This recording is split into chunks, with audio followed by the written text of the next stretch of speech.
দেখেন আমাদের বিএনপি ভারপ্রাপ্ত চেয়ারম্যান জনাব তারেক রহমান আমার আবেগ এবং ভালোবাসার জায়গা ঢাকা 15 আসন ওনাকে দিয়েছে। কি কারণে জানেন? অনেক আস্থা এবং বিশ্বাসের উপরে। এই আসনটা কার আসন? জামায়াতের আমিরের আসন। এত আস্থা এবং বিশ্বাস না থাকলে শফিকুল ইসলাম মিল্টনকে এই আসন উনি দেন না। অনেক বিশ্বাস ভালোবাসা এবং আস্থা ওনার প্রতি আছে, যার কারণে অনেক গুরুত্বপূর্ণ এই আসনটা ওনাকে দিয়েছে। উনি পারবেন বলে উনি কিন্তু কাজ হাসিল করে না।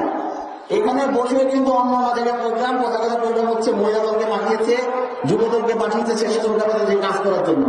ওনায় কাজ হাসিল করে নেয় বলে ওনাকে কোনো আসন দিয়েছে। দেখেন যুবদলের নেতৃবৃন্দ কারখানা যুবদলের আপনারা দীর্ঘদিন আন্দোলন সংগ্রাম করেছেন, গত 16 বছর নিপীড়ন নির্যাতন সহ্য করেছেন। সর্বশেষ জুলাই আগস্টে আপনারা আমার সাথে রাজপথে আন্দোলন করেছেন। আজকে অনেকে কিন্তু ঝরে যেত যদি শেখ হাসিনা এখনো থামানো হচ্ছে। দীর্ঘদিন অনেক কষ্ট করেছেন আপনারা, আরেকটু কষ্ট করে আমাদের শফিকুল ইসলাম মিল্টন ভাইকে জামায়াতে আমি এই আসন থেকে ফেল করতে শফিকুল ইসলাম মিল্টনকে জিতে আপনারা ছাড়বেন।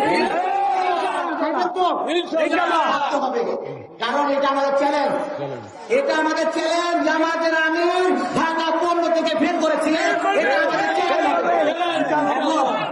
এবং আমাদের যুবদল যেহেতু আন্দোলন সংগ্রামে ছিল, যুবদল অনেক ভূমিকা রেখেছে, যুবদল অনেক কষ্ট নিহত হয়েছে, যুবদল অনেক গুমখুন হয়েছে, বিভিন্ন নির্যাতন সহ্য করেছে, আন্দোলনের ছিল যুবদলের অনেক ভূমিকা আছে।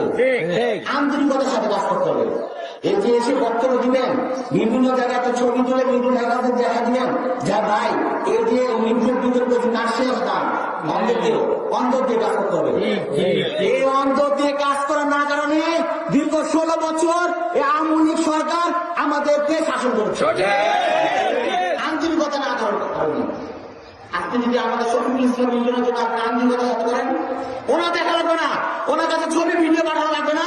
আপনি যদি আন্তরিকতার সাথে কাজ করেন, ওনার কাছে পাঠানো লাগবে না, খালি আপনি করে যাবেন। আমার দরকার এই আসন থেকে জামায়াতের আমি ফিল করতে হবে।